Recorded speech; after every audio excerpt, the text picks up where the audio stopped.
Malole soifua, my name is Silukia Leli Fano Faletuese. I am from the Ngu'us of Awala and Asau in Savai'i and Bayala Satawa Lefanga in Upolu, but I was born and raised in Tamaki Makaurau, more specifically in Ponsonby, CA.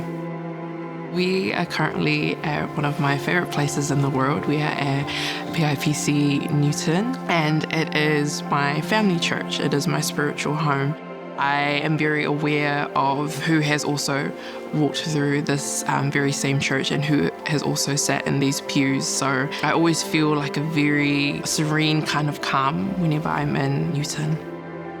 I feel like my leadership style isn't necessarily always the one that has to be at the front or is always seen, just because the way that I've been raised by the woman in my life has been to kokua or to serve. That could be at the front or from the back.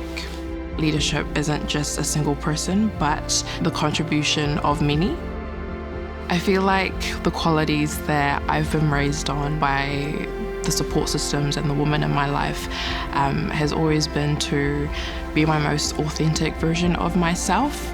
We have a proverb and it's elelele toloa ai ma'au I devai, which just means wherever the toloa or the tern bird flies, it will always return back home. I've always viewed myself as the bird, constantly exploring and moving through different spaces, but always being grounded again in my family and my values and in my culture. When I look at the next generation, I see their heart for service and their heart for issues that they care about. It fills me with a lot of hope, and it makes me feel good in knowing that, everything's gonna be okay.